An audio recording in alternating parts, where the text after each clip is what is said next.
Bonjour à tous et bienvenue pour cette nouvelle vidéo de cours sur le chapitre Transformation chimique. Comme vous devez déjà le savoir, lors d'une transformation chimique, la nature des entités chimiques qui sont mises en jeu, c'est-à-dire des molécules ou des atomes, est modifiée.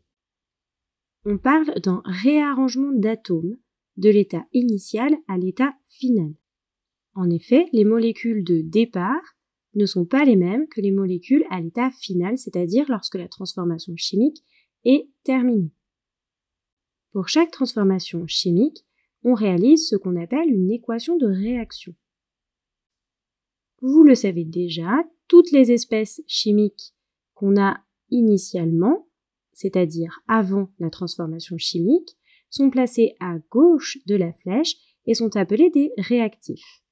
Les espèces chimiques qui vont être formées à la fin de la transformation chimique sont appelées les produits et se trouvent à droite de la flèche.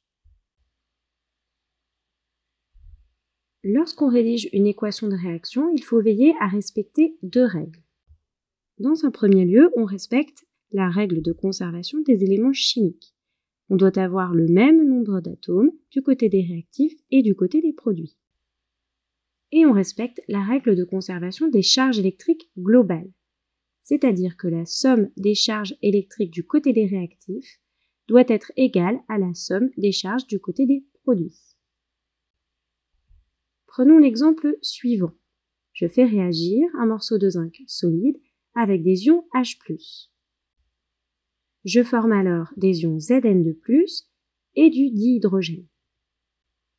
Pour vous aider à vérifier la règle de conservation des éléments chimiques, vous pouvez vous appuyer sur un tableau qui ressemble à celui qui s'affiche à l'écran.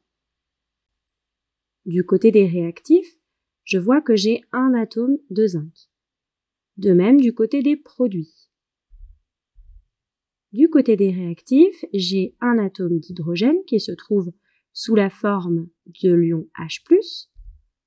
Du côté des produits, j'ai formé la molécule de dihydrogène, j'ai donc deux atomes d'hydrogène. Je m'aperçois que la règle de conservation des éléments chimiques n'est pas respectée pour le moment.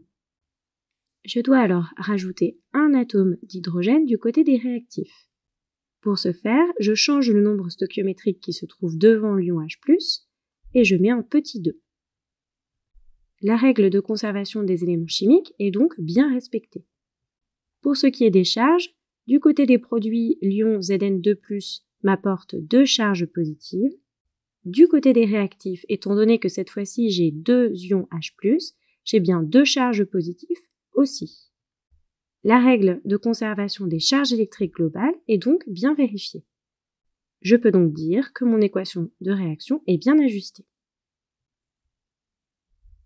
Une notion que vous devez également bien maîtriser, c'est la notion de réactif limitant. Le réactif limitant est le réactif qui va être consommé totalement en premier lors de la réaction chimique. C'est celui qui va faire que la réaction chimique va se terminer. Prenons l'exemple de la recette des crêpes. Si on dispose de 500 g de farine, de 6 œufs, d'un litre de lait, d'un paquet de sel et de sucre et de 100 g de beurre, le réactif limitant, celui qui va arrêter la transformation chimique, ou ici la préparation de crêpes, va être l'œuf. Pour ce qui est des transformations chimiques, on peut déterminer le réactif limitant en calculant le rapport de la quantité de matière initiale divisé par le nombre stoichiométrique qui se trouve devant le réactif dans l'équation de réaction. On calcule ce rapport pour les deux réactifs et le réactif limitant sera celui pour lequel le rapport va être le plus petit. Je vous propose de calculer le réactif limitant pour la transformation chimique qu'on a vu en exemple tout à l'heure. Cette fois-ci, j'ai rajouté les quantités initiales de zinc et d'ion hydrogène que j'ai au début de ma transformation chimique. Le nombre stoichiométrique devant le zinc étant de 1, je calcule le rapport Ni sur le nombre stoichiométrique et j'obtiens 3,0 fois 10 puissance moins 2 mol. Pour ce qui est de l'ion hydrogène, le nombre stoichiométrique qui se trouve devant l'ion hydrogène est 2. Le rapport vaut donc 5,0 fois 10 puissance moins 3 mol. Finalement, le rapport de la quantité de matière initiale divisé par le nombre stoichiométrique le plus petit pour cette transformation chimique est celui pour l'ion hydrogène, ce qui veut dire que l'ion hydrogène va être le réactif limitant de cette réaction. Comme pour les transformations physiques, il y a deux types de transformations chimiques, les transformations endothermiques et les transformations exothermiques.